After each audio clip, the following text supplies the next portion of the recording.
Good to see you. Hopefully with comfort and We missed the time clock, so this is all right. this is fine.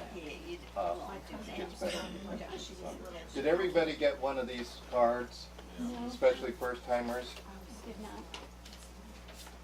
Anybody else, just raise your hand. That's the way we keep track of you. You know, Stick it on the old-fashioned list. method. Anybody else? Tell you what, if anybody else comes in, would you make sure before they pass you by using one of those cards? And anybody else who's changed addresses or anything like that, fill out one of the cards. So you're in for a treat.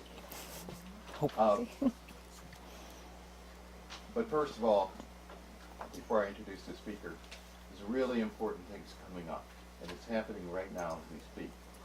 The hearing on this terrible, whatever they call it, End of life options, end of life options, all these euphemisms that you have come up with for assisted suicide. So the House bill hearing has probably begun, although I understand these hearings typically start about an hour after they're scheduled to start. That'll be in Annapolis right as we're hearing Nancy Valko. And then the companion Senate bill is next Tuesday afternoon. It's really important. You obviously can't advocate unless you're a saint, but you could get down there next Tuesday for that Senate hearing. So here's what I'm going to say, because I think we need a miracle to keep this bill from passing. Now, other people are probably more optimistic than I am. But the reason I think we need a miracle is because one of the reasons we were able to kill it in the Senate was in committee. If this bill gets to the floor, it's a done deal, because we just don't have the votes to kill it once it gets to the floor. And I'm not sure we have the votes to kill it in committee. But one of the reasons I'm pessimistic is because there was a wonderful black state senator. By the way, it's okay to use that word black. I'm very politically incorrect. Amen. But a very godly man who was a state senator from Upper Marlboro, who was also a pastor of a black congregation. And he was largely responsible for killing it in the Senate committee. And if it gets killed in committee, that's it. Never gets to the floor. But he ran for Prince George's County executive, and he didn't win, but you can't run for one office and retain that other office at the same time. So we don't have him. So here's what I'm asking people to do, to keep this horrendous bill from becoming law, like it already is in 6 states plus the District of Columbia.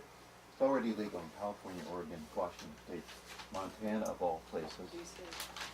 Washington D.C., that's not a state, but It's a jurisdiction. that's the seventh place. Montana, they've got a bill up to ban it right now. Oh, they're trying to reverse Yeah. it? That's great. It's been And I think defeated that more was done often by than it's gone judicial through. fiat in Montana, and then Colorado, and then Vermont, Bernie Sanders' state. Not his home state, but it's not questionable whether he's formerly a resident of New York City or Russia, or honeymoon. But Yep, anyway, political. we need a miracle to keep this thing from becoming a law. So here's what I'm asking everybody to do. Fast. Fast at least one day a week, maybe more. And you can fast on bread and water. I did it last Friday. It was easy. You can get some nice bread. I'm not talking about this worthless store bread. Buy some Italian bread, some artisan bread that you can buy at a place like Giant. And just fast on that water all day. You can do it. You can eat as much bread as you want. But you just don't eat anything else. And you don't drink anything else besides water. It's very doable. The second thing is to say your rosary every day. I'm sure most of you already say your rosary. But for that intention of keeping this bill from becoming law. And thirdly, Eucharistic adoration. Go to a Eucharistic adoration chapel or any church where the Blessed Sacrament is and spend 15, 30, 60 minutes there. Just imploring God, Almighty God, to keep this bill from passing. And if you happen to know, the fourth thing, anybody have a doctor here? Anybody have a doctor? Well, none of you have doctors. A juris doctor. Do you know any nurses? I'm talking about Catholic doctors and nurses. But they don't have to be Catholic. No, they don't. But they need to be pro-life.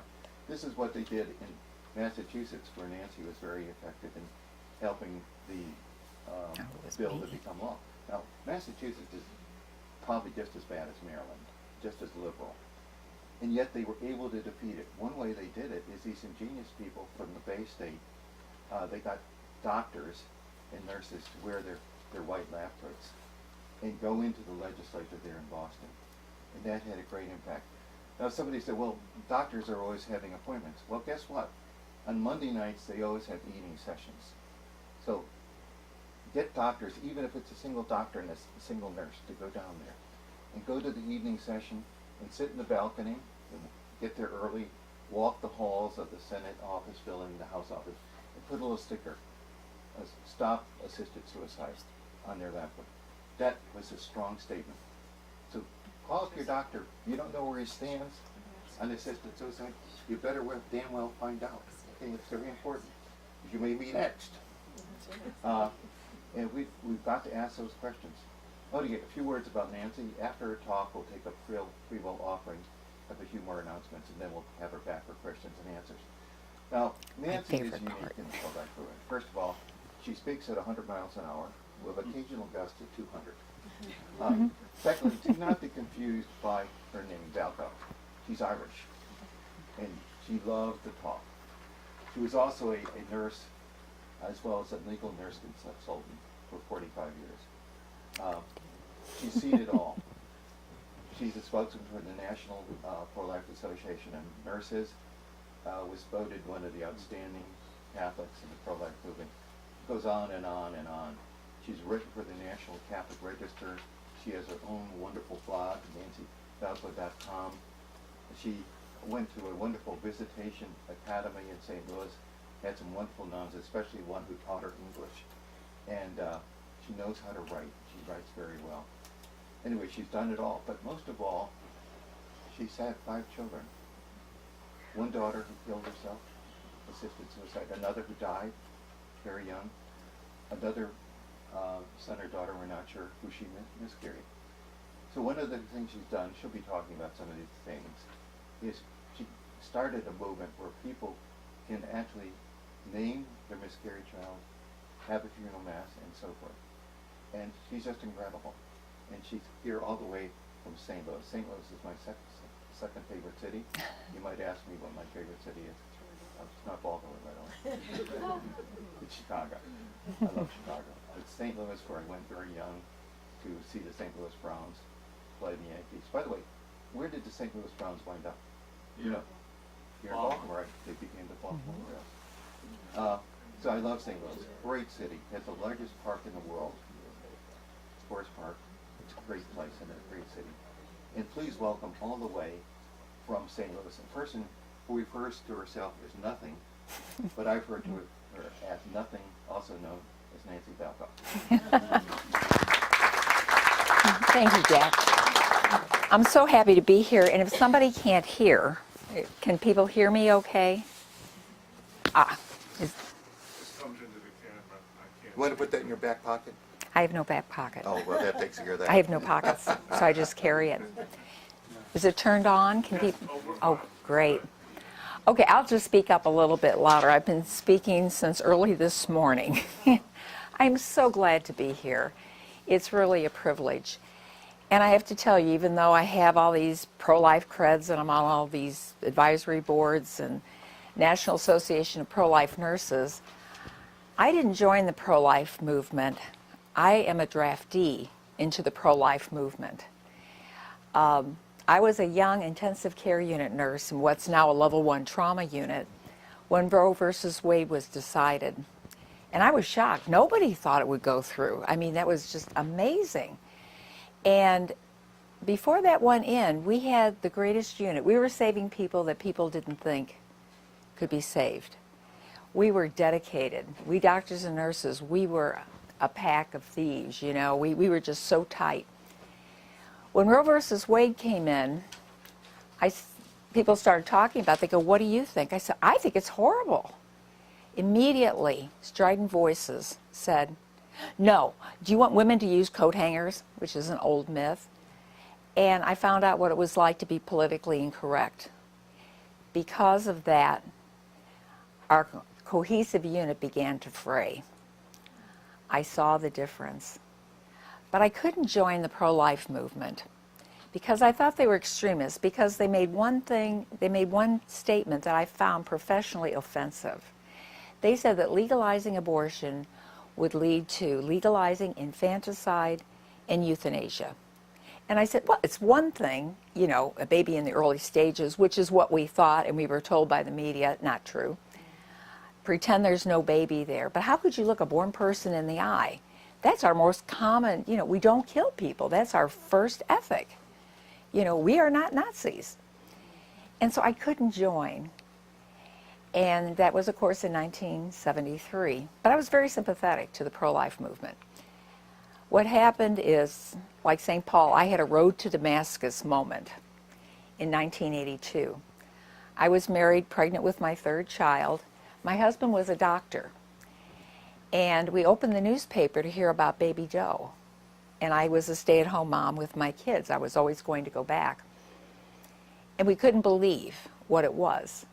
It was a little boy who was born with Down syndrome, who also had a hole between his food pipe and his windpipe. It's not an uncommon birth defect, very easy to fix. And then he could eat. So what he ate or took from his bottle wouldn't go into his lungs. Commonly done. However, his parents said no. And a judge supported them. And the judge said, the parents have a right to make any treatment decision they want, even if it would result in death. Well, when I was in nursing school, that was one of the cardinal things we had. It's a Down syndrome child who needed a life-saving operation. And of course, that was just standard operating procedure. You go to a judge, they're going to rule, keep that baby alive. But in this case, it didn't happen. It hit the papers. And all these people were saying, well, the parents have a right. It's Down syndrome after all. Probably would have aborted. My husband and I were just apoplectic. What happened? And my husband goes, let's adopt Baby Doe. And well, I'm pregnant and I got 2 little kids, but yeah, I do it. He said, we'll pay for the surgery. The parents refused all offers of adoption. And none of us could believe it. My husband said, what happened to medical ethics? Which is what I was saying too. So they tried appealing it up. The pediatricians were beside themselves. And they tried to appeal, and they couldn't get satisfaction. The family would not do any adoptive parent because they didn't want their other 2 boys to know that there was a brother out there. Unbelievable. So anyway, it was getting appealed up to the U.S. Supreme Court. And as they were appealing it, lawyers were, I think, actually in the air flying to the U.S. Supreme Court for an emergency decision. Little Baby Doe died of starvation and dehydration. The pediatrician had waited, going, they've got to reverse this. This is against everything we stand for. And when he goes, this is taking too long, he went in there to at least start an IV. We would keep any convicted mass murderer alive until his execution. They do have operations. He says, I'm going to start an IV. The heck with it. Could not find a vein. He was so far gone. And he died. And I wrote letters to the editor, and I couldn't believe most people said, hey, get off those parents' back. Don't criticize those parents. And I had a pro-choice friend. I call her closet pro-lifer because she wouldn't have one herself, but she wanted to tell people what to do. I said, you're a closet pro-lifer. If it's not good enough for you, why should it be good enough for anyone else? So we have a point. And she said, what would you do if you had a Baby Doe? And I said, I'd operate, of course. She said, you don't know and you can't talk until you've been there. A few months later, I was there. Unexpectedly, our third child, Karen, was born not only with Down syndrome, but, and I would have loved the defect that Baby Doe had that was easy, she had a heart defect, one of the worst. In fact, it was so bad, they said, we don't think she's operable. I was told in the recovery room by the cardiologist, take her home, she'll die in 2 weeks to 2 months. There's nothing we can do.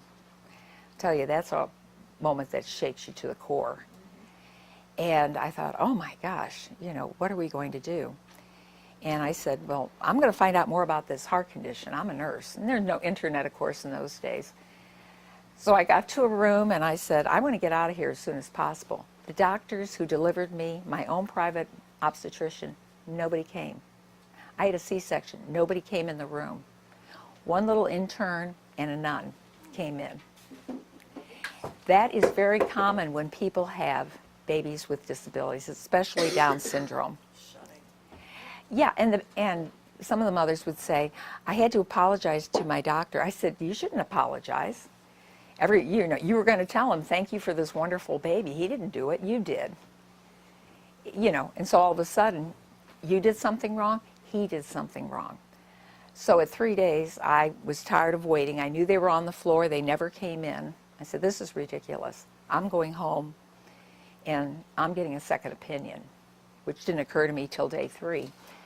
So I told them, I said, I'm going to sign myself out against medical advice. They, oh, you can't do that. I said, oh, yeah, I can. And so I went home, and I started researching. And ironically, the best place, I was with Down Syndrome Association. I said, this is what I've got. And they go, we'll do whatever you need to help. The best stuff that was going on about heart conditions and Down syndrome came out of Silver Springs, Maryland. I've always had a real special place in my heart. And I'd send letters, and I was trying to research, and I'd go to medical libraries, whatever I could do. I could barely walk. And my children, Steve and Marie, were 5 and 3, and they were so delighted with their sister. And the doctor made an appointment for when Karen would be 3 weeks old. But I realized when I went to take her for the appointment, he was shocked I showed up. I said, really? And he goes, she looks pretty good. Let me take some more tests. I said, okay. So he did. He came back. He goes, good news. She has an 80 to 90% chance of survival with 1 open heart surgery. We were thrilled. He said, but I'll support you either way. I went, what are you talking about if you decide not to operate? I said, she's not even a fetus, for God's sake. When do her constitutional rights kick in? And I'm sorry, that's medical discrimination. You do exactly what you do with any other child with the same heart condition. The Down syndrome is irrelevant. And he backtracked. He goes, oh, yeah. I said, this is wrong. This is absolutely, I took off after him. My husband was so embarrassed. He says, I can't believe what you did. I said, this is outrageous. This is totally beyond the pale. My daughter was not going to be a baby doe. So we took her home and cared for her. We were trying to get her up. They wanted to do surgery when she was 6 months old or 10 pounds, which sounded pretty easy because she was a normal birth weight. Well, it was hard to put weight on her, and she'd suckle and not get a whole lot down. And keeping her weight stable was really good, and I had a pediatrician, and she knew how important it was for this baby. Anyway, when she was about 4 months old, she caught pneumonia, which was scary. We put her in the hospital, and she was being taken care of when I got a phone call. Someone at the hospital tipped me off. My trusted pediatrician, behind my back, had made my daughter a do not resuscitate.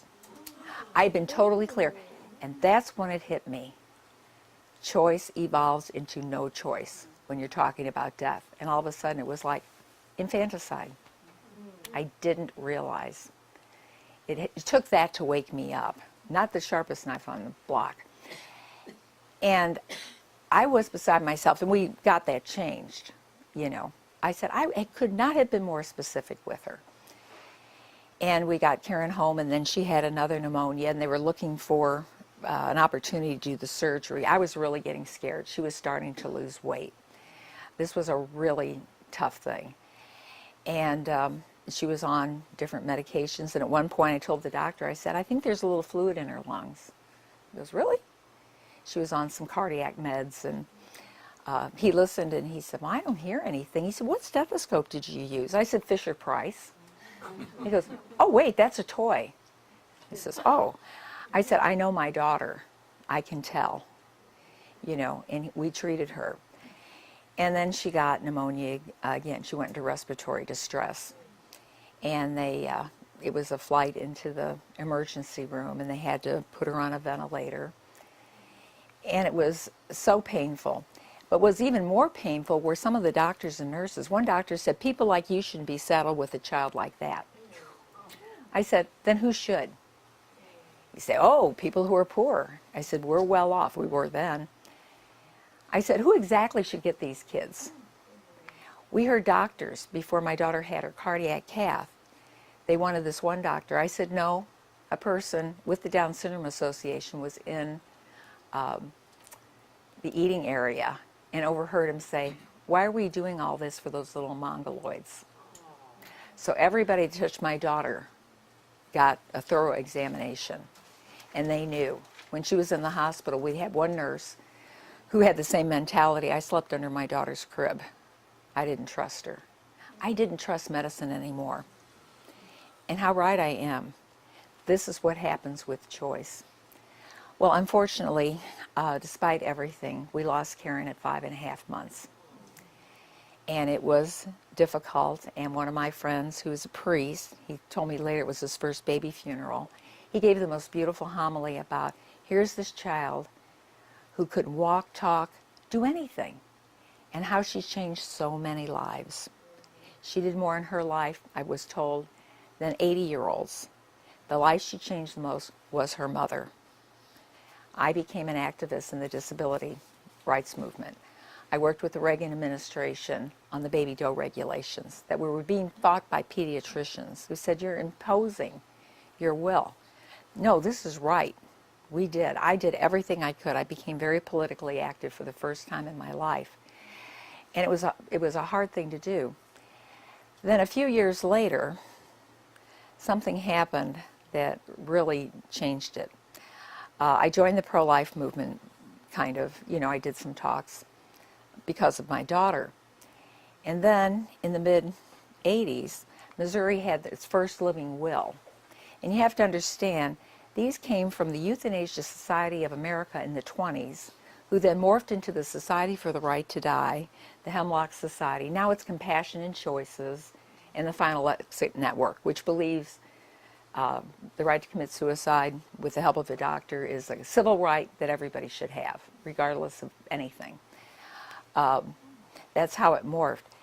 Anyway, I had heard about these cases where brain damaged people, now called vegetative, which is a term invented by a doctor. Terrible term, doesn't mean anything. I was waking up these so-called vegetative patients before it was a diagnosis. I said it's a political diagnosis. They were starting to do it. Well, I told people in our state about it. I said, this is being done there. And one of my priest friends said, well, Nancy, the way they have it worded, imminently dying, they're talking, I think, about do not resuscitate or no CPR or something. And I said, this is what's happening. This is what will happen here. And so they went to the Right to Die people and they said, oh, no, that's not what we're talking about.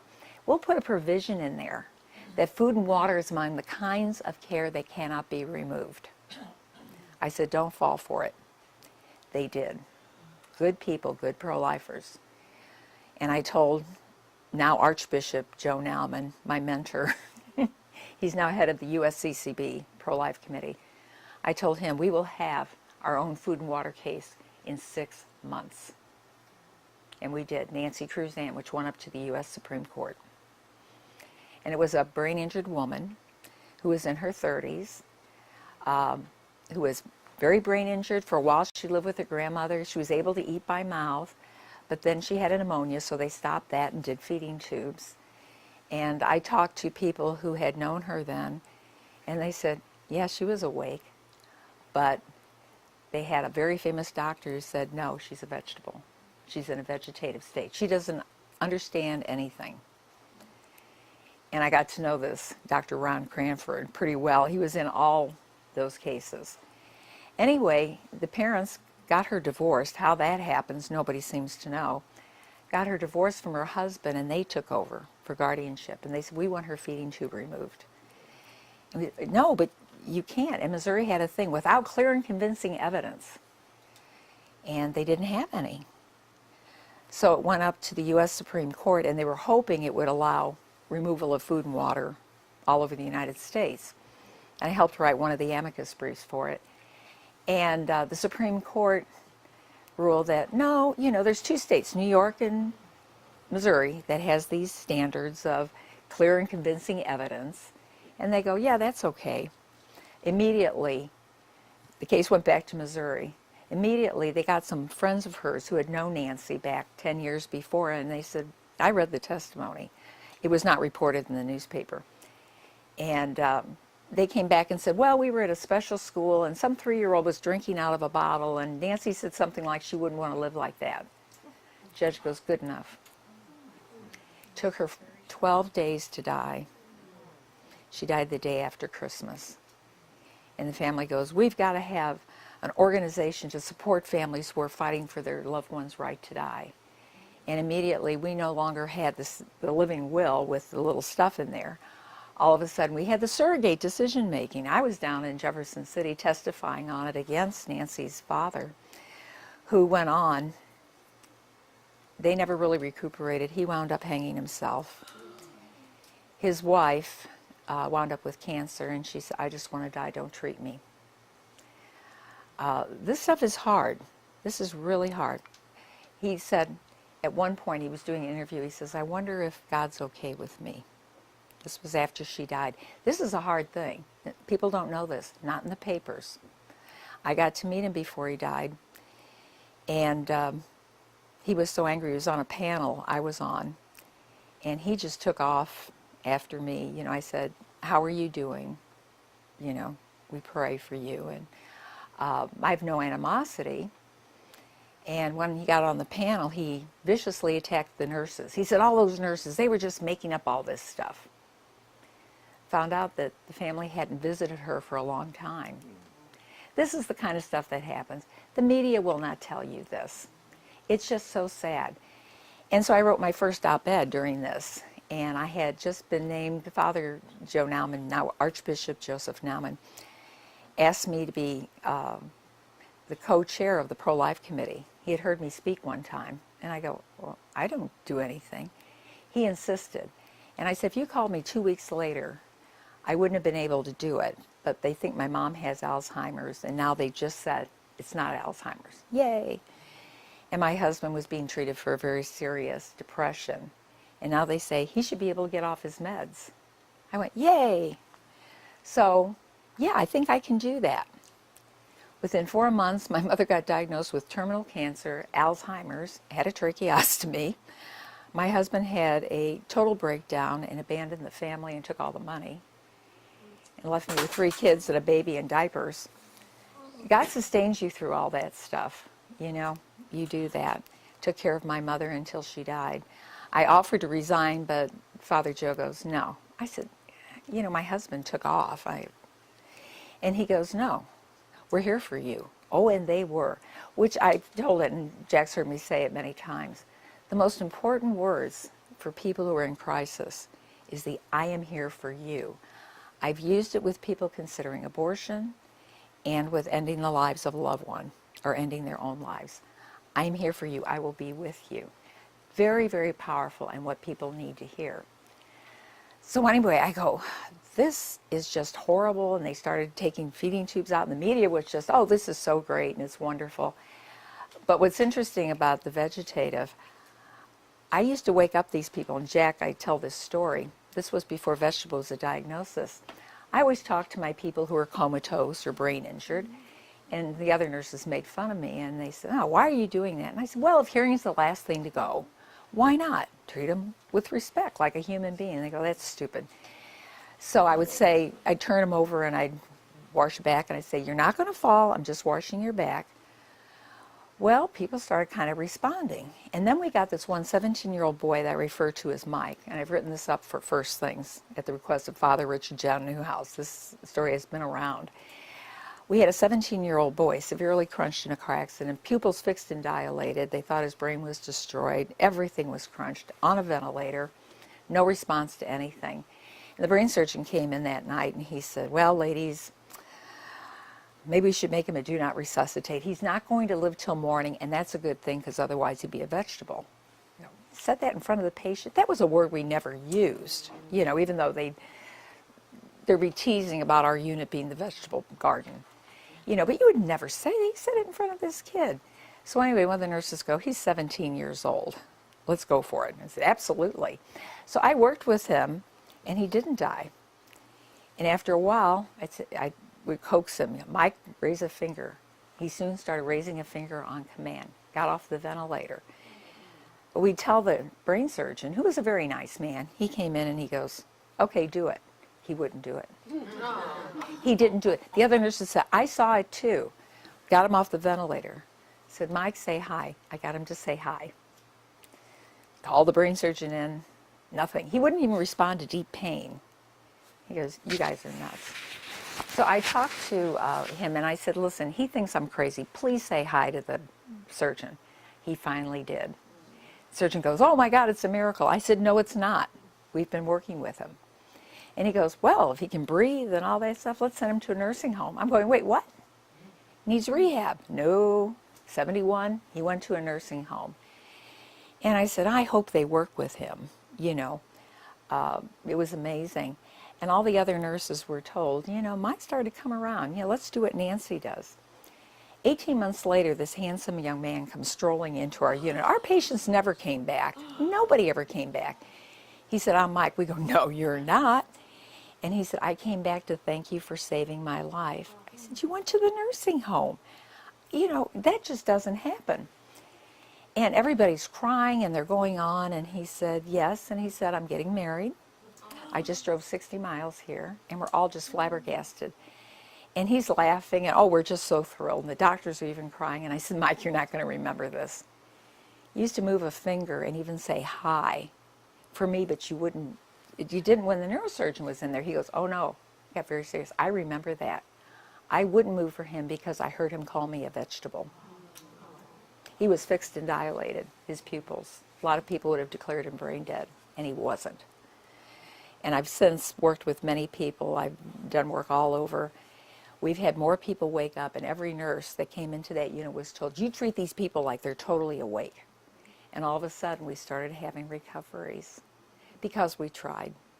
You know, it's very interesting. I've done that before. I've got many stories about people who came back.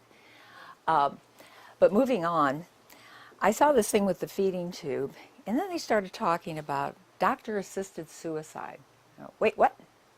Feeding tube takes a while. It's hard, you know, and why not? And the first place I went to, they thought Colorado would be the first place. And I was called to go to Colorado and talk to people there. They said, it looks like a done deal. I said, well, we'll talk. I talked to legislators and rallies, and I talked in hospitals.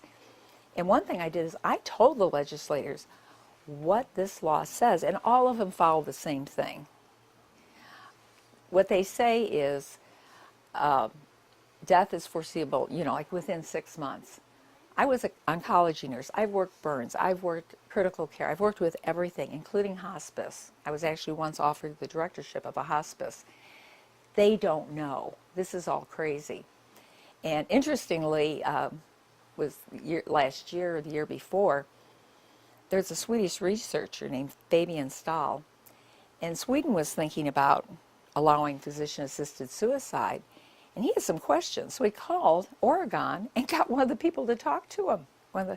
And he said, well, terminal, what if you took medicine, you could live a long time, but if you didn't, you'd die within 6 months, you know, like diabetes. Would that be terminal? Yes. What if you had a treatment, but your insurance company refused to pay for it? Yeah, that's terminal. They go, he goes, that's really terminal when it's something, an outside thing?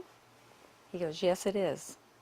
So don't worry about this terminal thing. And although Gallup says, what about a terminally ill patient in severe pain, unbearable distress, and what do you think?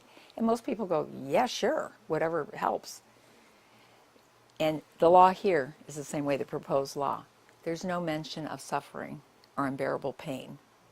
It's just 6 months, competent to make a decision.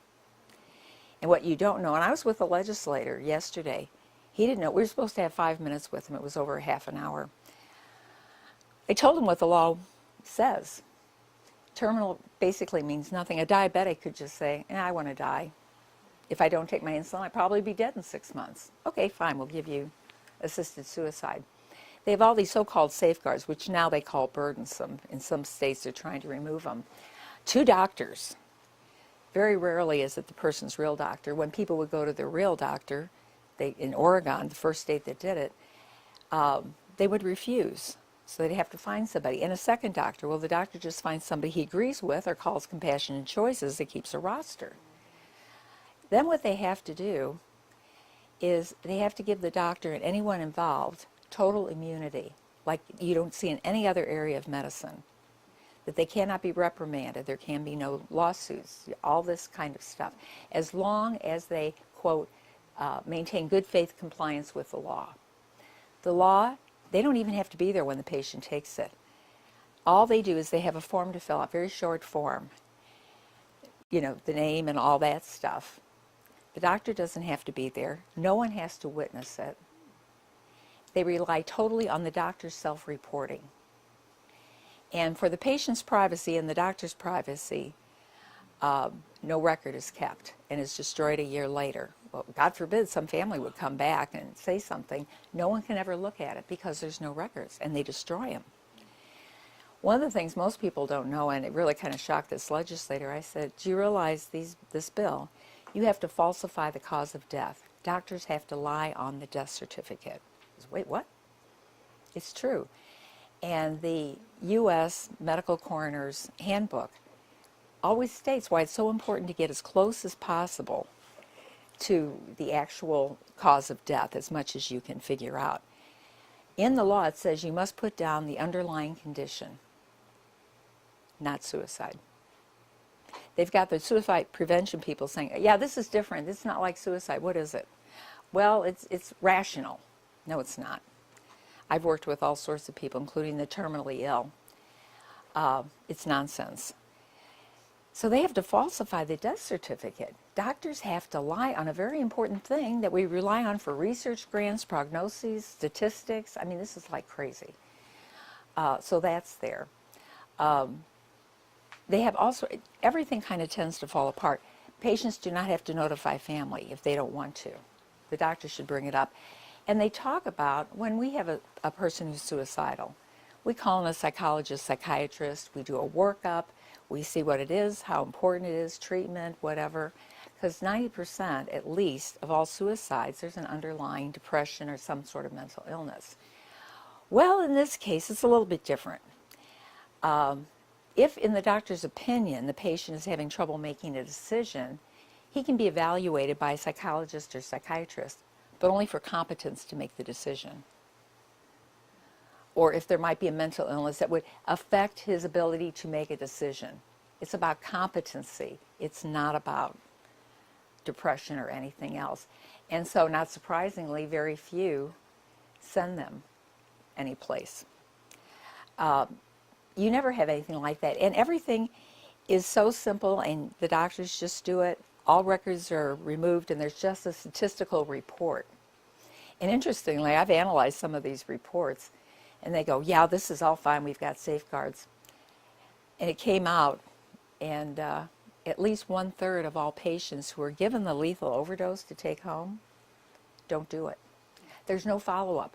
Was the diagnosis wrong? Did people change their mind? In the meantime, what's happening with this overdose of medicine? We have grandchildren. We have teenagers looking for opioids. Old people are selling their pain pills for money. And this happens. We've got an opioid crisis. They don't follow up. They go, we just tell them whatever the FDA wants them to do with it. That's crazy. There are no safeguards at all. But one of the hardest things with it is suicide. We have World Health Organization and national guidelines for reporting of suicides in the media. And I've been a reporter with the National Catholic Register. And it's interesting. They go, well, always put the suicide hotline down when you're discussing it. Don't glamorize it. Don't normalize it. Be very careful with it. Don't say exactly what they did because of copycats. They have found it's a very real phenomenon where people read it and then it makes them think, and they've had rashes of copycats. So these are some of the problems with the law. There's many more. I've written on them on my blog. I have down 6 problems with assisted suicide that you need to know. Well, anyway, all this was going on. I was in Colorado, and they said it's going to pass. Well, we worked with them. But when we explained to the legislators what was in the bill, it changed their mind, and we won. I think that was the key. Nobody reads the bills. Everybody thinks our legislators know stuff. They think they have vast resource departments. They do not. They rely on lobbyists, by and large. This is the simple truth. I mean, they do what they can. I'm not saying that they're lazy. But when I was telling this legislator about it, he didn't realize it. They don't know. But what really hit home with me, that was in '94, and then Oregon, when the Oregon Medical Association took a position of neutrality, which is ridiculous. It's giving up the basic principle. They had a referendum and it passed by a squeaking margin. And the guy read the article by the Oregon Medical Association president, and he goes, whoa. He said, when we realized, well, if doctors are saying, well, we're neutral. When it's the law, that's not supposed to be a bad thing. We're not supposed to legalize bad things. But they talk to him like the compassion choices people. They'd say, well, you've got people on both sides. Some doctors think it's fine, some doctors don't, and you've got to represent everybody. And that's how they did it. When Oregon realized what happened, there was another vote, and they changed their position back to opposing assisted suicide. But it won again by a smaller margin. Once you give that to people, it's really hard to take it back. That is a huge problem that we have. Right now with Montana, a judge said, well, I think physician-assisted suicide, doctor could do it and stuff. There was no legislation. So the doctors go, well, we don't want to try it and then get in trouble. He kind of like gave them an excuse why they could get out of a jail term. And now they're looking at banning a law that looks like there's a real good passage. They've got a law that says no. Very good. We're hoping that'll happen. But this stuff is really hard, and I felt very strongly about it. And I had my oldest daughter, and I was a single parent, which is very difficult. And my daughter, I had to put my children in what I call pagan school, public school. I grew up, that's horrible, but we were kids, we didn't know. And I cried. And I put my daughter, and my oldest daughter, she was about 13, 14. She was in, and I made sure she didn't get the sex ed classes, even when she hid the permission slip. I campaigned to get it better. They were giving them nonsense, so I knew about all that. But what about the rest of it? And my daughter came home, and it was like a biology class. The teacher started talking about Jack Kevorkian and how great he was with his suicide machine that he was doing, and saying, yeah, come and arrest me, and all this other stuff. He had to actually do it on TV before they took it seriously. But Time Magazine lauded him. Oh, he's so great, he's wonderful. Anyway, I had talked about that with people and how many of the people he did were not even sick, some of them. And they go, well, they were suffering.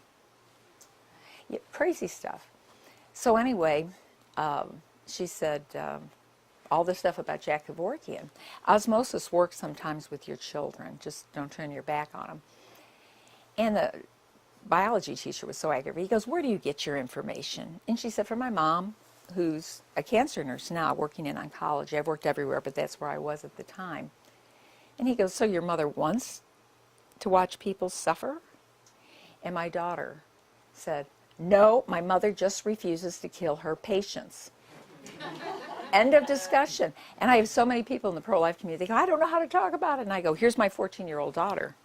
That's what she said, and she turned it all around. But being in pagan school, she made some bad friends, and she got drunk one night and was gang raped, but didn't tell me for 3 years. And slowly her life started to unravel. And she got into drugs and everything else. Heartbreaking. Got her help. It was terrible, and I'm sure there's some of you in here who've had to deal with a family member. Heartbreaking. Prayers. I mean, it's a real difficult thing. So she was struggling with it, and then she got pregnant at 18. She thought she was in love with this boy. And that was kind of her telling me. And she says, don't worry, I'll just give it up for adoption. Young kids don't understand. But she was not going to choose abortion. She knew that. She said, Mom, I know too much. But the father was a drug dealer, and she said, I have to really go for adoption, otherwise he could have access to the child. And I think, he said, I saw what you went through with our dad, who was finally declared mentally disabled for mental illness, but still kept finding lawyers who would take his case to sue me for whatever. It was a tough situation. He's now passed away.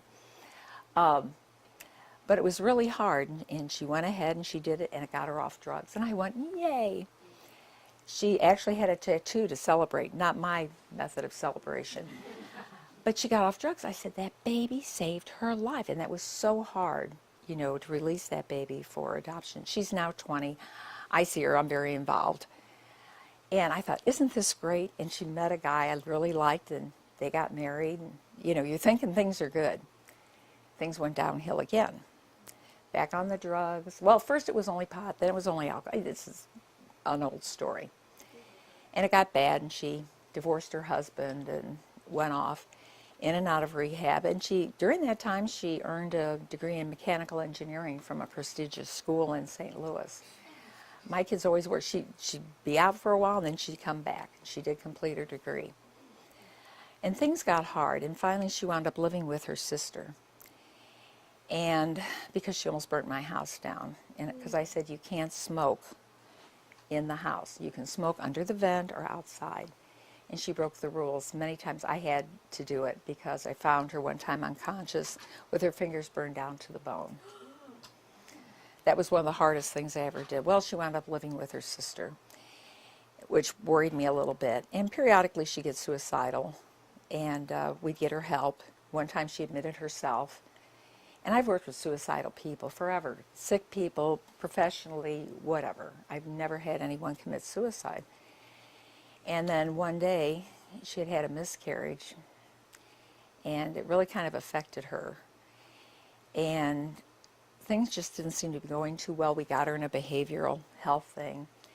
And then she says, Mom, we talk about suicide. She says, I know how to do it.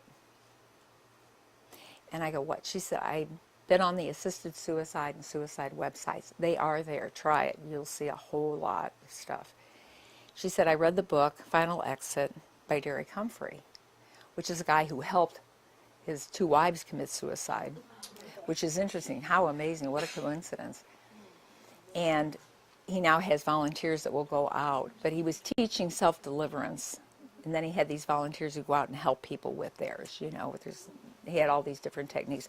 Finally, after many years, somebody finally got, you know, they finally were able to prosecute somebody. But there's such a, you know, people don't care. You know, well, hey, this has nothing to do with me. They want to die. I don't care.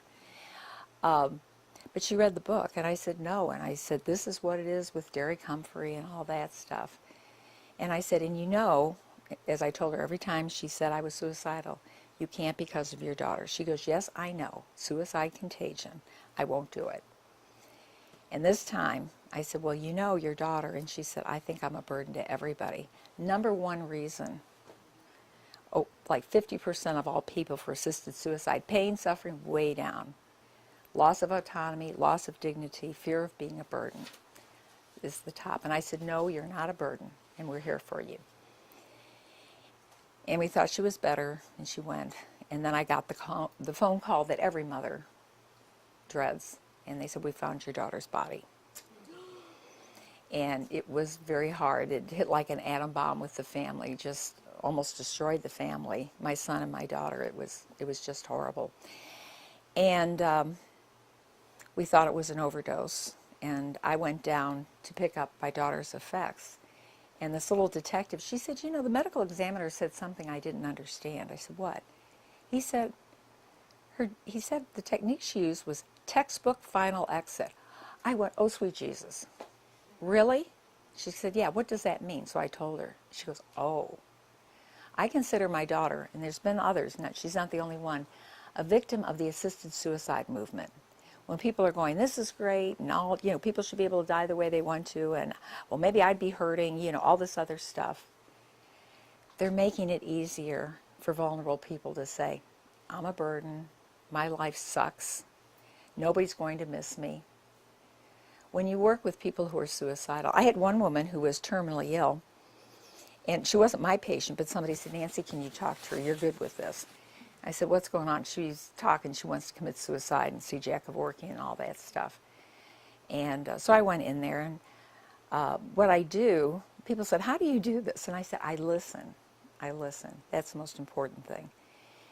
And this woman talked about it, and she had a daughter. We went through everything. She says, I'm just a bird. My daughter's better off without me, blah, blah, blah.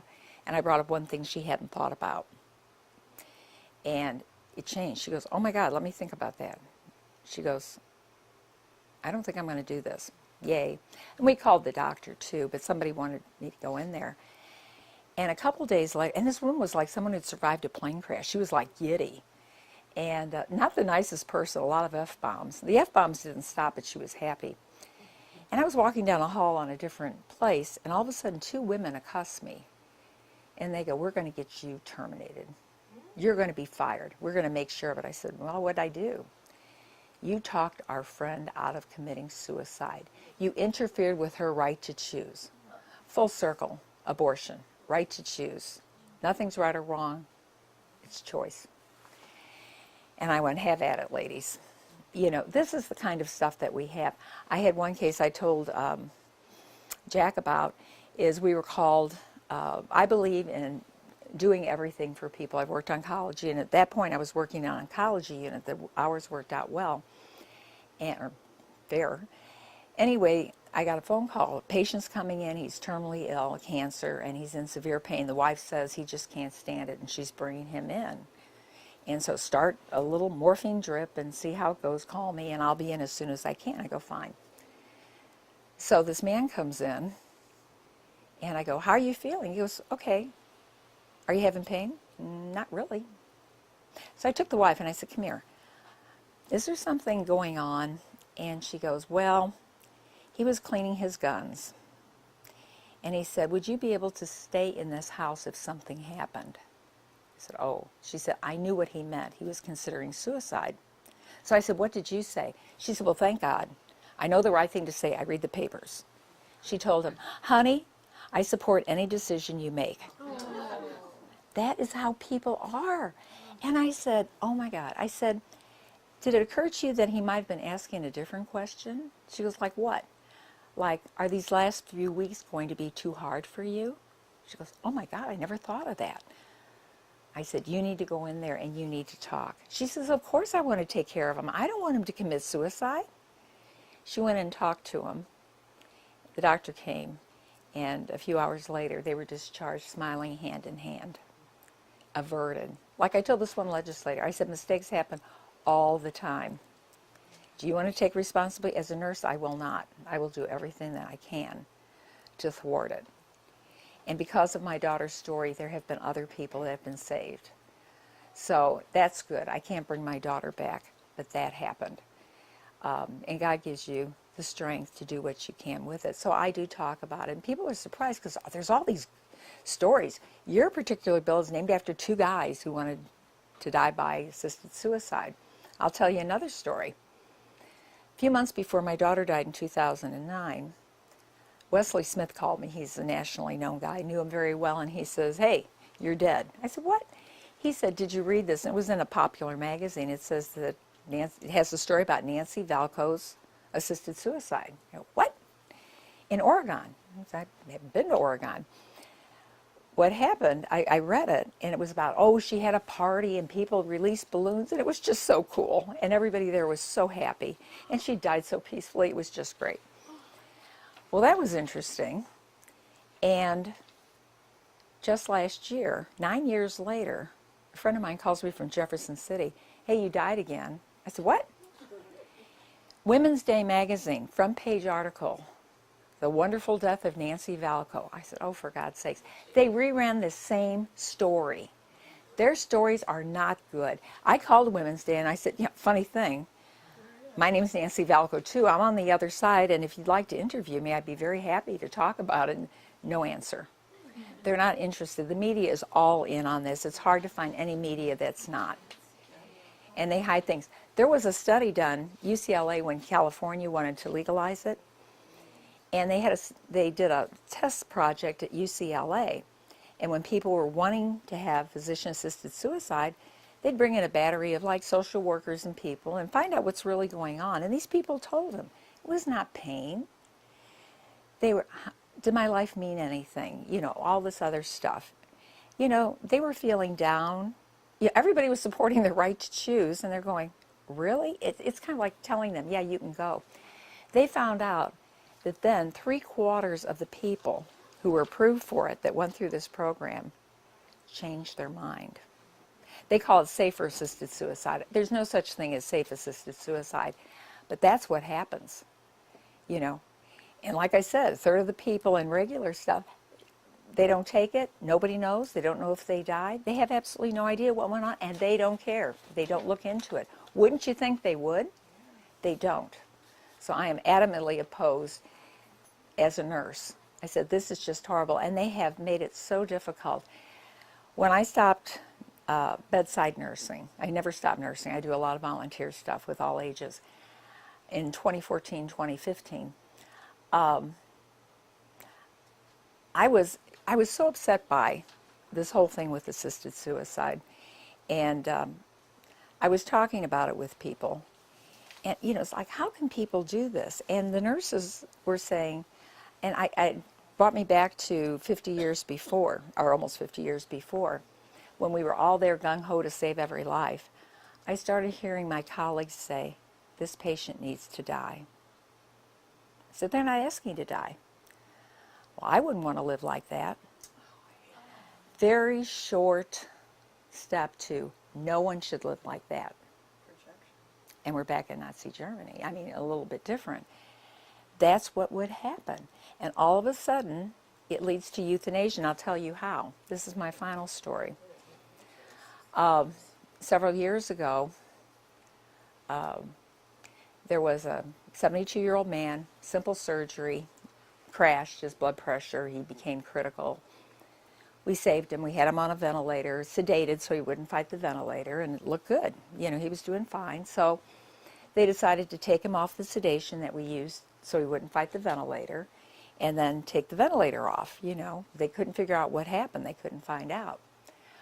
Well, what happened is they turned off the sedative, and he didn't wake up in 24 hours. So they call in a neurologist. He says, basically, the nurse told me, he said, basically, he's brain dead. I said, no, when you take the ventilator off, he does breathe on his own. He's obviously not even brain dead by their criteria. She said, well, it's close enough. Well, they started talking to the family, apparently, about, your dad's not going to make a good recovery. But interestingly, the family, when this all happened, they wanted to know if maybe there's a family history. We have found that in some cases. They wanted an autopsy if he died. And we have found that has been helpful. So they said, fine. Well, then they start talking about, yeah, he's not going to have much of a life. You know, it's not even giving this guy really any kind of a chance, but, you know, it's about the Benjamins, as that one legislator says. They go, well, it's a lot of money we're spending. Anyway, with this gentleman, I was fighting this, and I said, give him more time. Give him a chance to wake up. He's older, kidney function. Nobody does it the same. They all thought I was nuts. I came back for my night shift, and the nurse said, you've got him. And the other nurse didn't show up. So I had a couple ventilator patients. I was booked, but they couldn't find anyone to help. And they said, you know, your guy in there, they took him off the ventilator, but he kept breathing. So the doctors were a little perturbed, and the family was a little upset, so the doctor started a morphine drip. Kept increasing it and told the nurse to keep increasing it until he stops breathing. And she said, so I've got it up there. I said, hell no. She said, well, I wrote the orders, morphine for comfort, no limit. I said, no, he's never had any pain. I went in there, and a respiratory therapist who thought this was ridiculous. We started oxygen. I started trying to work with him, and I turned off the morphine. Then went up the chain of command. Talked to a good Catholic doctor who had done the original surgery, told him what was going on. He goes, I don't want to get involved. So, okay. Went to the supervisor. She said, well, it's a normal oncology dose. I said, I worked in oncology. It's not. Another one said, we're preventing pain. It's just comfort care. Comfort care used to mean something. I'm very leery when I hear that now. Sedating people to death is basically a lot of times what it is. It didn't used to be like that. So we were dealing with that. And I'm going up the chain of command and no help whatsoever. And it was really hard. And the whole time I thought, I'm going to be fired. I'm single with 3 kids dependent. I wonder if I can sell shoes. That would cross my mind in between trying to wake this man up. But I thought, well, I'm sorry, I can't do it any other way. I tried everything I could. And in the morning, doctor was not happy, and I left, and I was not surprised when 2 days later he was gone. But I was surprised, not really, too much, when I was called in the office, and they said, the doctor wants you fired. I said, yeah? And they said, you're a good nurse. We don't want to fire you, but we want to placate the doctor. I said, why? If they do that autopsy and something comes up, I'm the only one who can testify in court. That kind of scared them. I knew what they would test for, and they weren't going to do it. But I said that anyway. And I said, I want the chain of command. Okay, how about if we just put a reprimand in your chart? I said, in your permanent record. I said, no, I did nothing wrong. Okay, how about if we just say we reprimanded you? I said, I lecture on end-of-life issues. I've been offered a directorship of a hospice. I do this stuff all the time, personally and professionally. And they go, well, we're going to think about it. And I thought, I'm going to be harassed out of a job. And it got all over the hospital, and the nurses were split. Some thought it was euthanasia, which it obviously was, but no one was going to prosecute. They didn't prosecute those cases. And some people were glad I stood up to nursing administration, and some said, nah, who cares? Make the family better. The guy's not going anywhere. So it was kind of scary. The doctor who did the order wouldn't speak to me for a long time until he decided I was his favorite nurse. I have no ego because my kids won't let me have one. So I treated people the same. I don't hold grudges or any of that stuff. But I would do it again, and I did do it again. I finally got some stuff stopped that was going on. But I thought, man, they're going to harass me. Nothing good's going to come out of it. And then a month later, some nurses from a floor below came up, and they said, you made us think. We're so busy, we're doing things without thinking, just accepting. And she said, this doctor ordered this huge dose of morphine on a patient. I knew what the story was. I knew more about the story. That they had offered it to the family so the guy wouldn't have to be readmitted. And it was an overdose. And they said, we know what happened. And every nurse on that floor went up and said, hell no. And the doctor goes, whoa. And they said, you give it. He goes, I'm not giving it. The man died a natural death. Everybody deserves a natural lifespan. Amen. The best they can. Dame Cicely Saunders said, we neither prolong nor hasten dying. And we care for you because you are you. Every life is worthwhile. And I loved hospice until the hospice nursing journal started talking about choice, and the real overarching principle is autonomy and choice. That's from Roe versus Wade. Roe versus Wade was the beginning. Well, there were some problems with contraception too. But that caused basically the destruction of traditional medical ethics. And now they want us out. The head of Compassion and Choice has actually said, hey, it's all about patient choice. If you don't want to follow the patient's choice, find another profession. I have student nurses call, will I be able to find a job? I could stay out of the labor room so I don't have to participate in abortion, but now where do I go? I said, it's really hard, and I fight for conscience rights. I speak on it all the time. We don't have conscience rights. They want us to refer. Nurses have none, doctors have none. So I go around talking to doctors and nurses on this thing. But this was the progression from Roe versus Wade. And I've been very active in the pro-life movement ever since then. I said, but it took, like Paul, I had to be knocked to the floor to finally get it through my stupid head. This is what it is. And when you say choice, it's just an empty slogan. And it's so corrupting. And now, like I said, my next blog will probably be on a Wall Street Journal article where this woman, who doesn't say she knows compassion and choices, they interview her, they don't talk about it. The Art of Dying Well, this is her second, she wants it to be a bestseller. Wall Street Journal's not for assisted suicide, their editorial board, but she didn't talk about that. She says, you need to take charge of your dying and have a doctor draw you a map of what he thinks is going to happen and make sure you have the right to refuse things and you do this and you do that. Didn't talk about assisted suicide, but what Compassion Choices does, and this, it promotes it, and the American Nursing Association supported it. When we found out they were considering it, we had nurses call in. They didn't care. They did it anyway. One of the two things they say you can do to get yourself dead in a state without assisted suicide, physician-assisted suicide, is VSED, voluntary stopping of eating and drinking. He said, you usually need a medical person because he can have some seizures here and there, you know, but basically it's okay. It's really good. And the second thing is terminal sedation, which basically is used. I mean, people, you give people enough. Many people, and I'm sure some of you have signed maybe even a pro-life living will. Does it have this phrase in there? Oh, and I want to be kept comfortable with enough pain medicine, even if it would hasten my death. Oh my God, take that out. You have just provided the legal defense, because I've seen it happen. They go, oh, we'll turn it up. I had a woman call me one time. She said she signed a pro-life living will and said terminal event. And she had a stroke. So we thought that meant pretty soon. How long is a terminal event? It had been days. First question I asked, I said, is she on a morphine drip? How did you know? I said, lucky guess. I said, you might want to talk to the doctor and to the durable power, her sister, durable power of attorney, about turning it off and see what happens. They go, really? So they did. The woman started to wake up and recognize her relatives. But it was a Catholic hospital. I hate to say this, but this is what happened. The sister goes, well, I talked to this Catholic priest. He said all that movement is nothing but reflex. And they turned the morphine up. The other part of the family, they wanted to fight for it. They wanted a lawyer. I said, well, I try to help you with that. And then they decided not to because they didn't want to fracture the family. This is devastating. This is devastating. And they don't want to call it suicide. And the suicide prevention people, no, it's not like regular suicide. Why not? All these special groups, the gays, the trans, you know, this is like crazy making.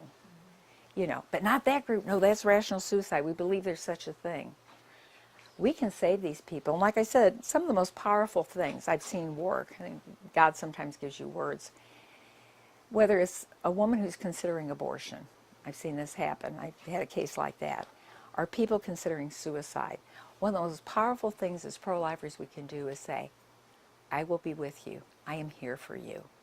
Power for power. I've seen people change their lives.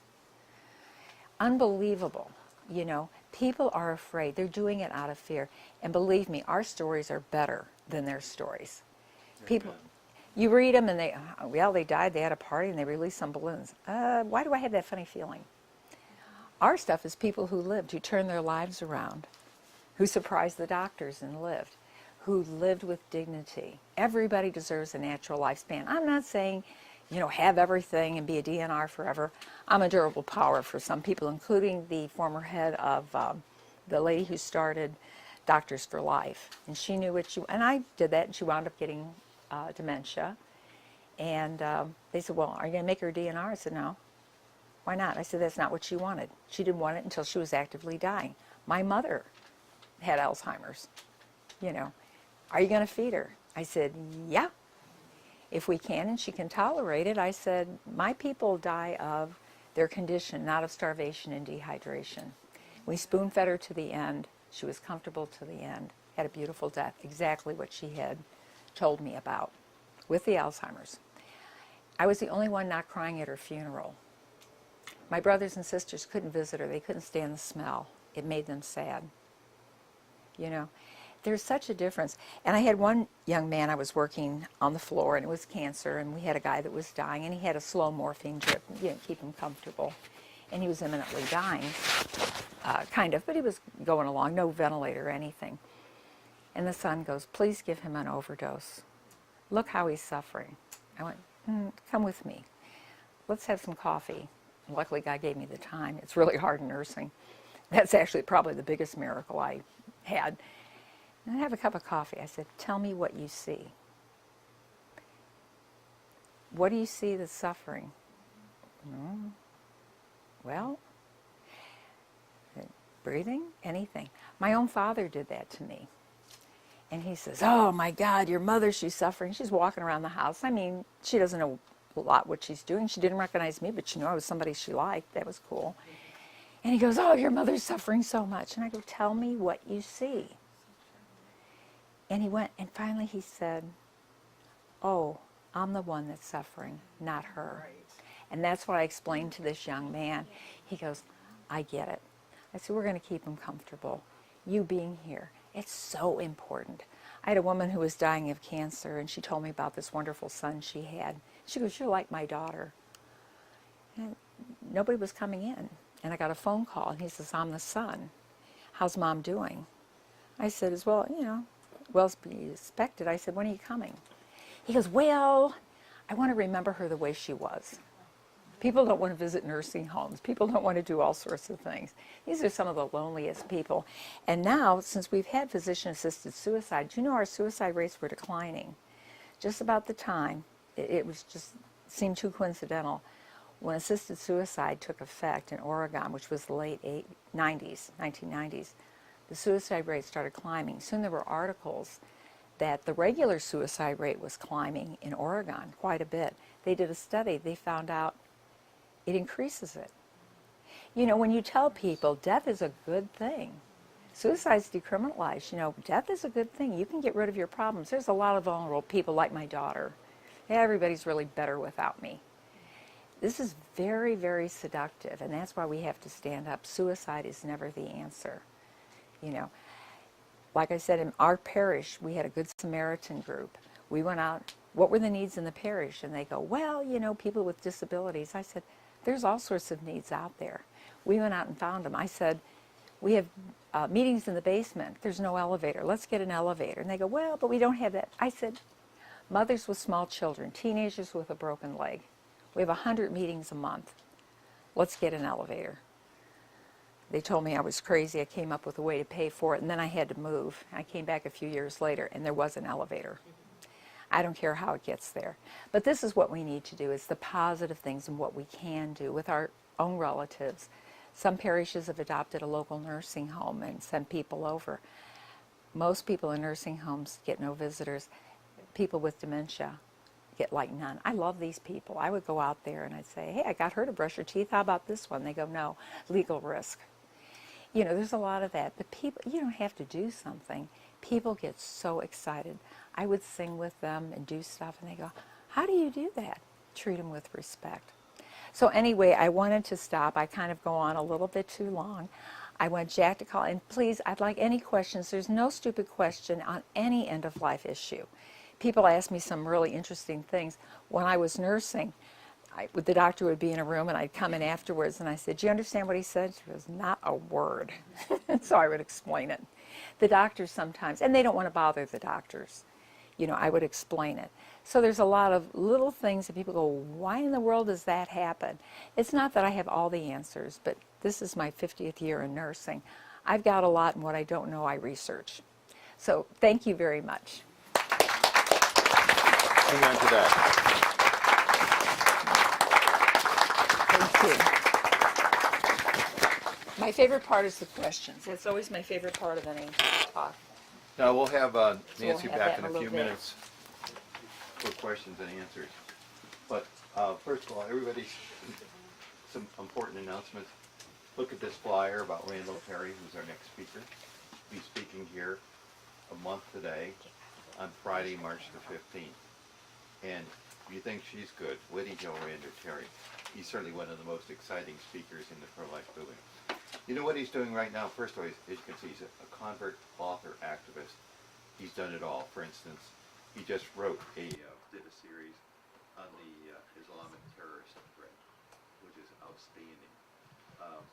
He almost single-handedly organized a protest where 88 pro-lifers were arrested at Notre Dame when, guess who they invited to speak?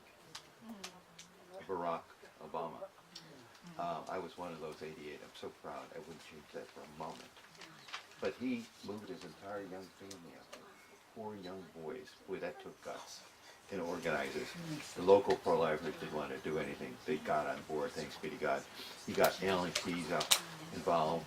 And that protest went international. It was on Fox News as we were marching onto the Notre Dame campus. What a great moment that was. And he did it. So he's our speaker. And so spread the word. Before I forget, though, let's hear it again for Nancy. Isn't she fantastic? Well, right now, Jim Maltoff, God bless him, is videotaping this presentation. And it'll probably get posted by tomorrow on our website at defendlife.org. So watch it again, because you can't absorb all this wonderful information just by hearing it once. So that'll be on defendlife.org very shortly. Thanks be to God, to Jim Alcoff. The second thing is, you can hear her tonight. Next place she's speaking is tonight at St. Andrew the Apostle in Silver Spring. She mentioned Silver Spring earlier, right? On Silver Spring. That's where you'll be speaking tonight. I got my best information from there. Before the internet, they helped me On Down syndrome babies. take care of my daughter. So, always anyway, special. at 8:15 tonight, she'll be going live on Facebook Live if all the technology works on the Defend Life Facebook page. And if you don't know how to get to that, call up the grandchild. I'll tell you how to do it. But spread the word, because people can hear her again. And that's what we want to do, is get this message out, this very important message. Oh, I thought you wanted to say something. Then yes. Randall is up in New York right now confronting Cuomo. Right, he's doing a city-by-city street theater tour of New York. I think tomorrow he'll be in Manhattan, doing street theater. Somebody's playing Satan, somebody's playing Cuomo. Street theater is so powerful. I was involved in street theater against Obama. It was on Good Friday of 2013, except we didn't run at the White House. So I got to play Obama. I had an Obama mask. It was a hoot. You went blackface? I don't know what color the mask was. I guess I was sort of mulatto. But anyway, that's how courageous this man is. He's fantastic. Anybody who's courageous, by the way, in the pro-life world is going to take a lot of heat. He's taken an awful lot of heat. While he was still in his 20s, he organized Operation Rescue, which almost shut down the abortion industry in several large cities like Atlanta and Wichita, Kansas. It did shut down the abortion industry in Buffalo, believe it or not. That's where Father Paul Shank is from. But our speaker in April will be Siobhan O'Connor. Now, who can tell me who Siobhan O'Connor is? Somebody can tell me. Can bark it out. Who's Siobhan O'Connor? Does not anybody know who Siobhan O'Connor is? Does anybody read our website? Yeah. Okay. Do you know who Siobhan O'Connor is? Okay. She's the wonderful young lady who blew the whistle on the Bishop of Buffalo, who and went on 60 Minutes to disclose what the Bishop of Buffalo had not disclosed. Anyway, here's her history. She was homeschooled. Her father went to Notre Dame when Notre Dame was still somewhat Catholic. Father is an anesthesiologist who's on the board of Christendom College. That's where Siobhan attended Christendom College, graduated summa cum laude, and I think it was maybe magna cum laude. Majored in history, and then she joined. Actually, she was the assistant to President Tim O'Donnell, the president of Christendom, for 3 years. Then she joined the Dominican Sisters of Nashville. That's the order that operates what nearby school. Very good. But she loved it, but discerned that that was not the vocation God had picked out for her. So she left there, and then she went back to Buffalo, where she had grown up, got a master's degree in education, because she wanted to teach, but she couldn't get a teaching job. What do you think she couldn't get a teaching job? 2 reasons come to mind. Number one, she was pro-life. Number two is because we have less and less students in these major cities, right? I mean, we need as many school teachers in Baltimore. Not that Baltimore went from about 1 million people down to 600,000 or so. And those union school teachers just are hanging on like crazy to their teaching position. So it's hard for an incoming teacher to find a job. So she couldn't find a job teaching, but she got her dream job. Her dream job was being the personal secretary to the Bishop of Buffalo. She loved it, because she loves the Catholic Church. But people, anyway, the Bishop of Buffalo, whose name is Malone, had to disclose priests who had been credibly accused of sexual abuse of minors. So there was about 100 of them. they released records on about 50 of them. And she was getting phone calls from adults, parents, who wonder, well, what about Father so-and-so who abused my son or my daughter? So she would ask the bishop about it, and the bishop would say, don't worry about that. It's all taken care of. She got very curious. She looked in the records. They still kept the records. And she found these 50 or so priests who had been credibly accused of sexual abuse of minors. And those records had not been released to the state of New York. So courageously, what did she do? She Xeroxed those records, and she became a whistleblower.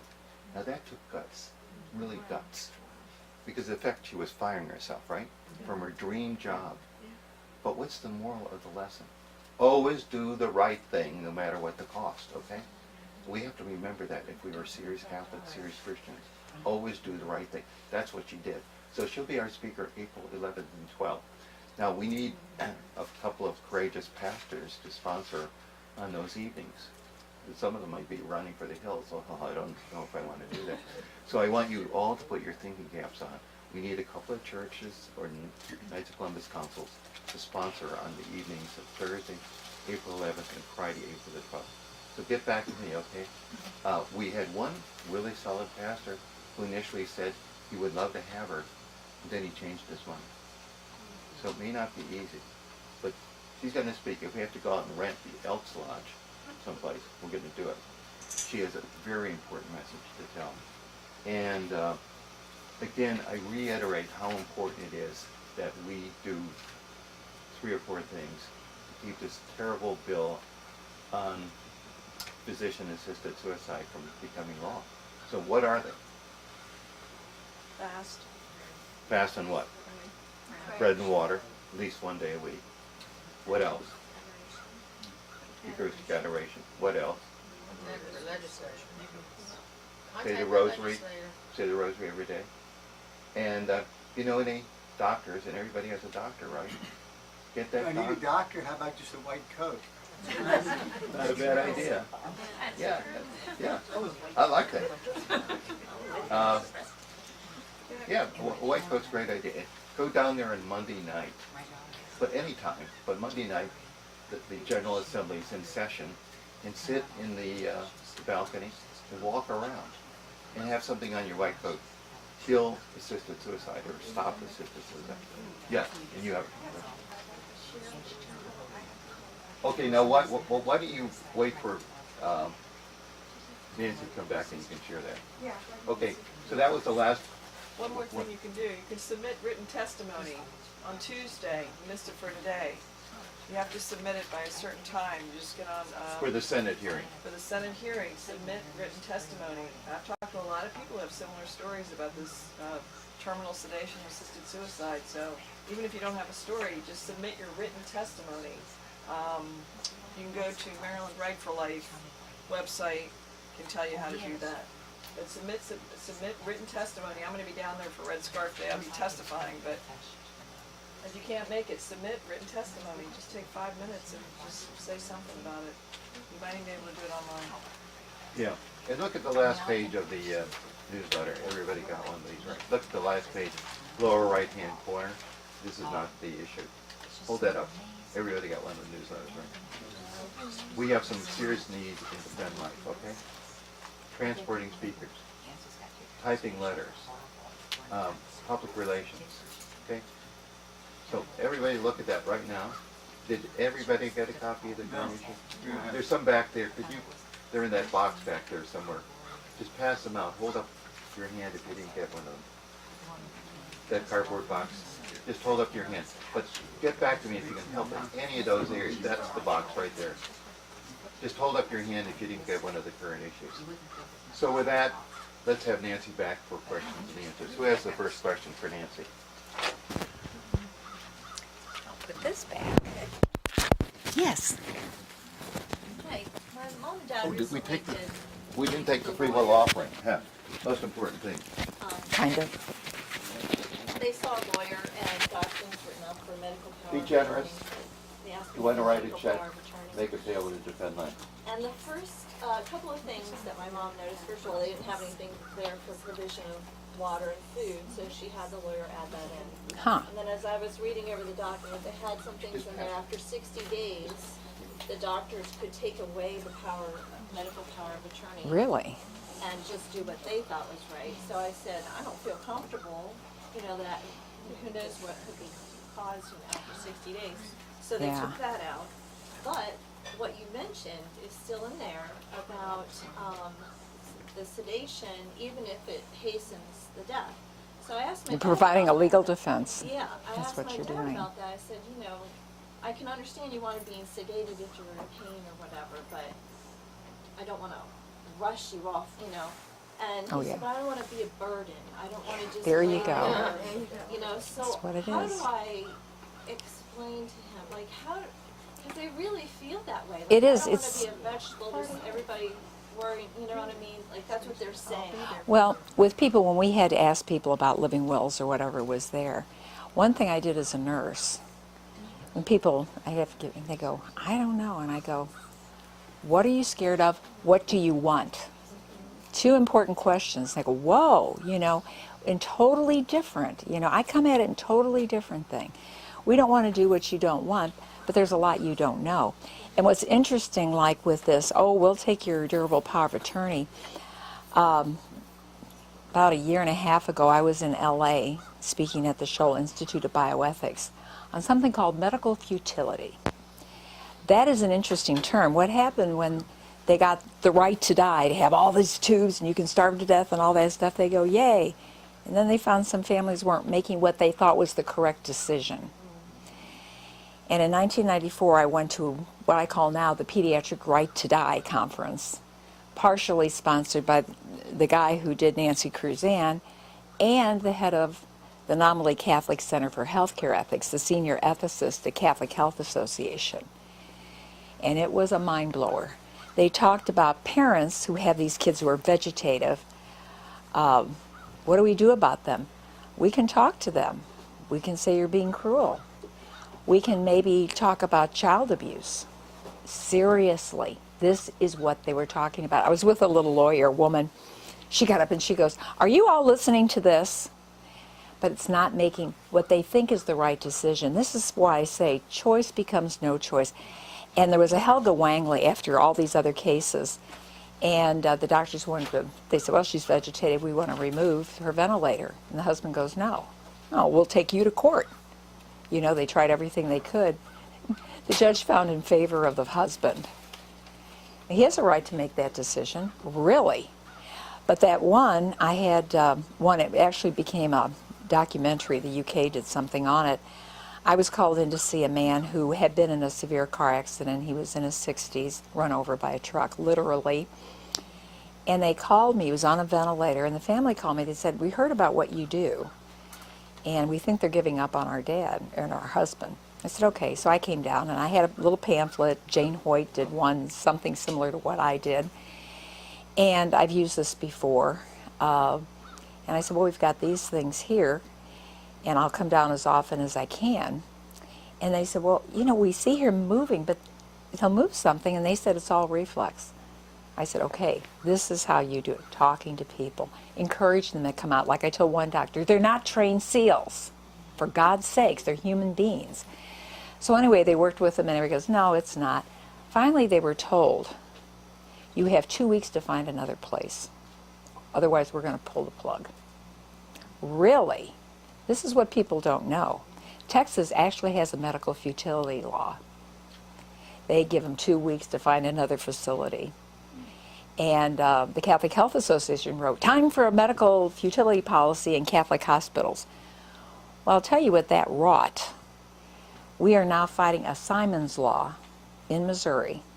I came in kind of at the end. This gal didn't know about me and then said, could you help us with it? And she had a baby with trisomy 13 who needed heart surgery.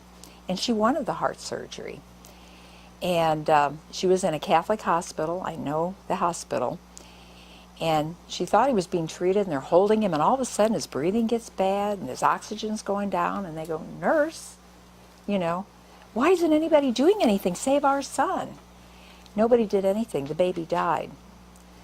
What they found out later was there was a futility policy. a medical futility policy where the ethics committee can kind of override it. When I was on ethics committees, I saw this kind of stuff.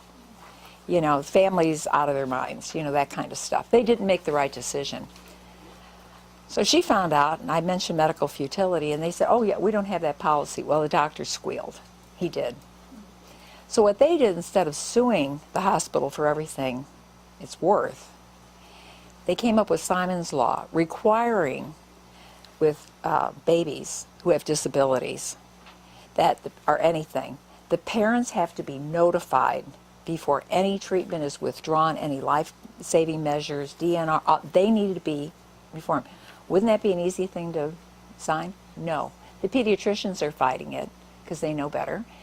And the head of the health committee, we have not been able to get out of the health committee, although we did get it passed in Kansas, of all places. I've testified. He goes, oh, doctors don't do that. So I talked about my own daughter. Yeah, you know, I made him read it to everybody on the committee. We did everything we could. He sits there in charge of the committee.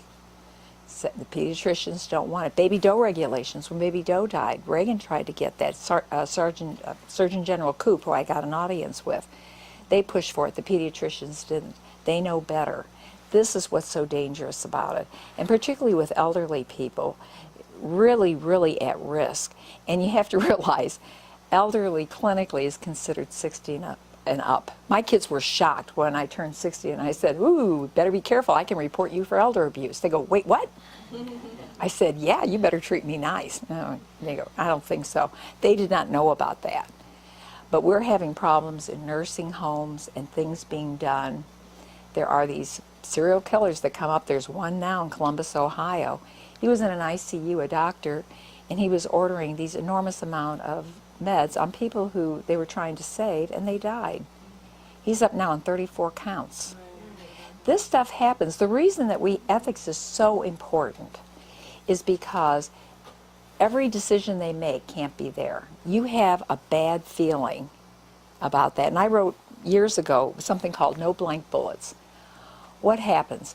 In a firing squad, in all those B movies, one person has a gun with no bullet. That protects all of them from the certain knowledge that they caused a death. I met the warden of the biggest prison, and he told me what happens when capital punishment comes down. The breakdowns. It's a terrible thing to do. There's no blank bullets. With physician-assisted suicide, there are no blank bullets. There are many reports of doctors having severe problems after they do it. One said, I try not to read the obituaries. I don't want to know what happened. And then sometimes one comes up. She was trying to protect herself from the knowledge. She didn't want to know if the patient went through. She just gave a prescription. This is horrible. I always said if I even inadvertently hurt somebody, I'd leave the profession. We don't have monitoring. We had a nurse who on her own, because she felt sorry for the family when they took a woman who had just had a stroke off a ventilator to die. She felt bad when the woman kept breathing. Without a doctor's order, she got an overdose of morphine and a sedative and killed her. But then she felt guilty, so she confided in a fellow nurse who then felt duty-bound to tell administration, who was not happy to hear this. They don't like bad publicity. So the county prosecutor came in, the woman and the nurse admitted everything. He sat on it for 2 years. Then he said, well, we've decided to give her 5 years probation. And our nursing state board, which wants to penalize people for answering call lights too slowly, said, well, that's what they said. I said, it's not what happened to this nurse.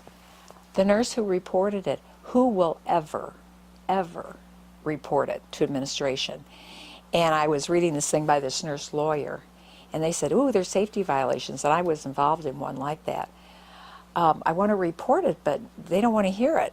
And they go, you know, I hate to say it, but it's basically safer not to report than to report. There have been cases, people doing it. I was harassed out of a job. We had a very bad situation when I worked in an outpatient dialysis unit. It was very dangerous to the nurses. And we said, we need ventilation, we need help. We found out it was a carcinogen. one nurse, she had quit, and she called OSHA and said, we need an investigation. They go, you could be a disgruntled employee. So I called, and I said, I want to be anonymous. And they go, nope, that's the first thing we do is tell your employers. What can you do? What happened is they found out, because I kind of organized a protest over it. I was harassed in front of patients. They did everything humanly possible. It was evil. And I quit because I could. There were nursing jobs. I wasn't going to put up with it. But I said, one of you broke it. We were just not going to reuse some of the kidneys. We would use a new one so we didn't have to use this formaldehyde and re-sterilize it.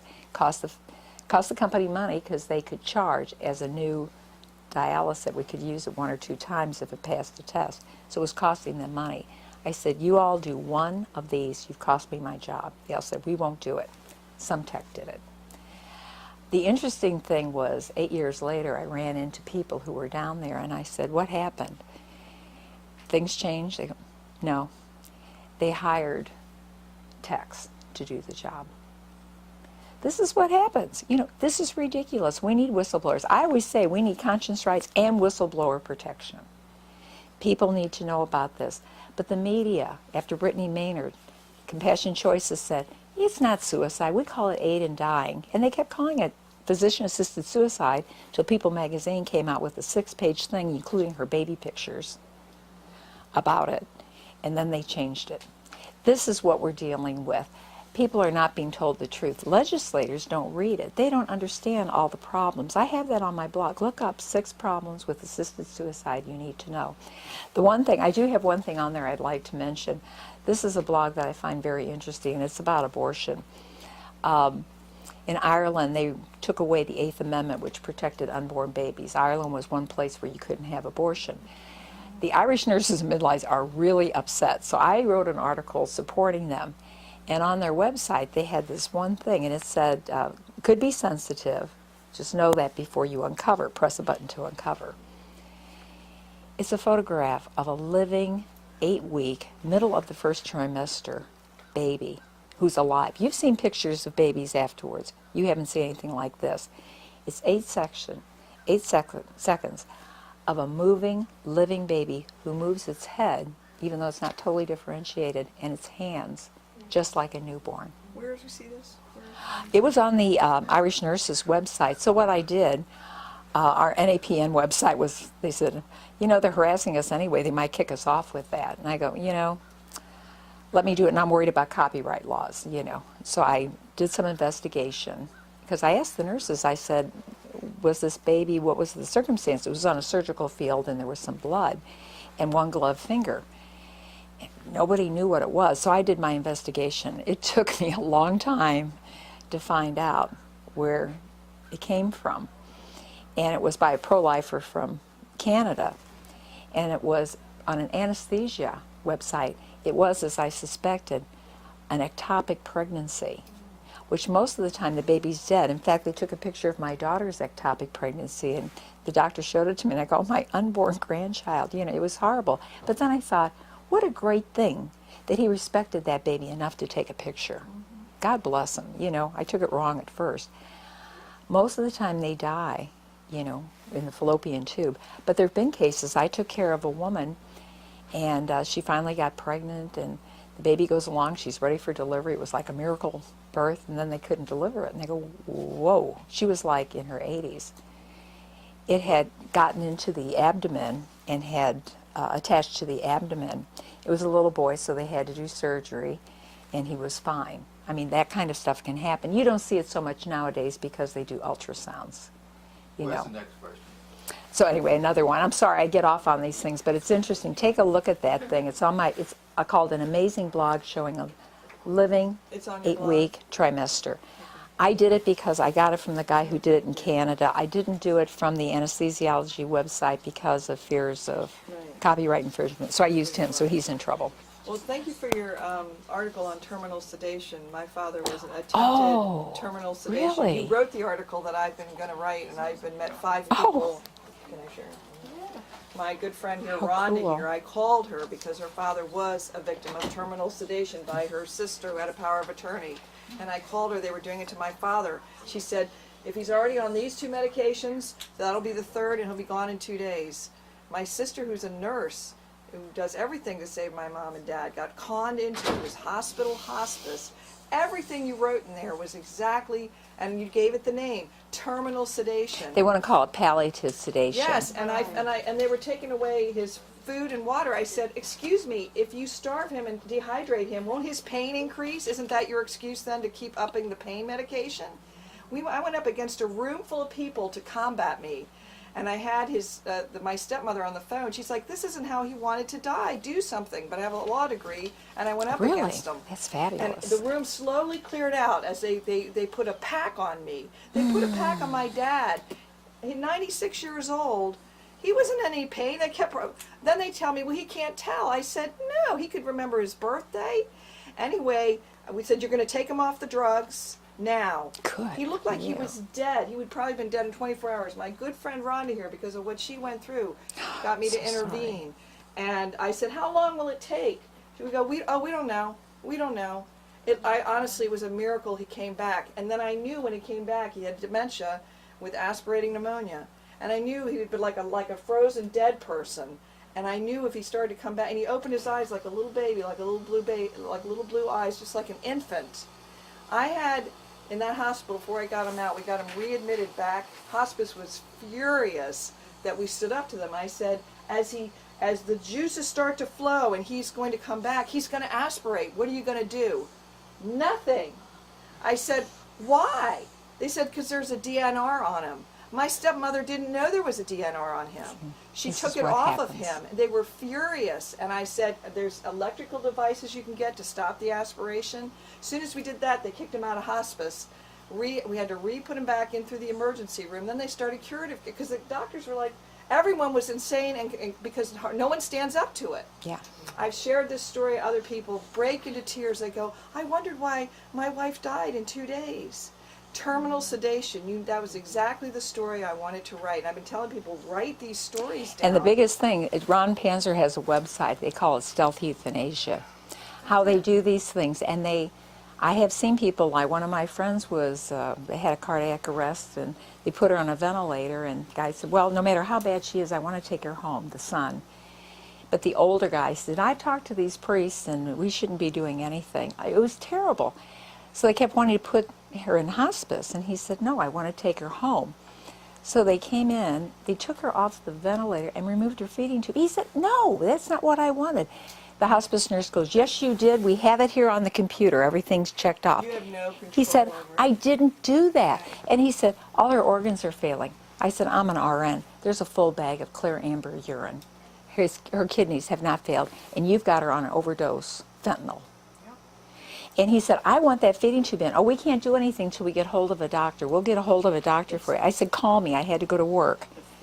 They couldn't find the doctor. Well, the doctor, the question I had actually was on HB 399 and Senate 311. Have you actually reviewed those Yeah. bills? And would you say the 6 problems still exist with those bills that you Yeah. identified? They really do. There's been some little things. New Mexico has a thing, I think, where they want to use, there have been, like in Hawaii, they want to use nurse practitioners. They want to expand it. But at the same time, I read more on the other side than I do on ours, because I'm an investigative reporter. Hey, And let's some, take 2 more questions. Excuse me, I Who just has want the to next give to last comments, if you question? don't mind. You can take the questions. You're to take this, Yes. make as many copies as you can, make sure that they get a copy. And it's on both sides, and they'll remember, and it'll be just as clear as you said. and there is an economic component to this too. In Canada, where they legalized it, 99% of them are now lethal injections. The Supreme Court said, yeah, it's okay, you all come up with the regulations. Immediately, the second province in Canada made out enough lethal injection kits for every doctor in there. They now say we've saved $139 million, national health insurance. This is what happens. We don't get by. Money is there. I've reviewed and I wrote about this, Nursing Economics. It's a journal for nurses, and the economics is a dollar sign. I say it's not a typo, it's a mindset. And they talk about if we don't get people to sign advance directives right, we're not going to save any money. We might as well save our breath. This is what's happening that people don't know. I go to their sites. I did a forensic on how does Compassion Choices make its money. How much money do they have? I wound up doing a thing in Chicago. Is Compassion Choices the new Planned Parenthood? It is. Whoa. There's a bill now up. It just got resurrected. We tried to kill it. It's called the Palliative Care and Hospice Act, Training and Education Act. And what it is, it gives federal grants to help promulgate more faculty positions. I go, the former head of the American Academy of Hospice and Palliative Medicine was the guy in the Quill versus Valko assisted suicide thing. They want to normalize it. That's what they want to do. And they want to give money. There is no oversight. One with the Catholic bishops tried to trying to say, well, this is what real hospice and palliative care is. They know there's problems. And they said, it's going to be in there. It wasn't. Oh, I guess they forgot. No,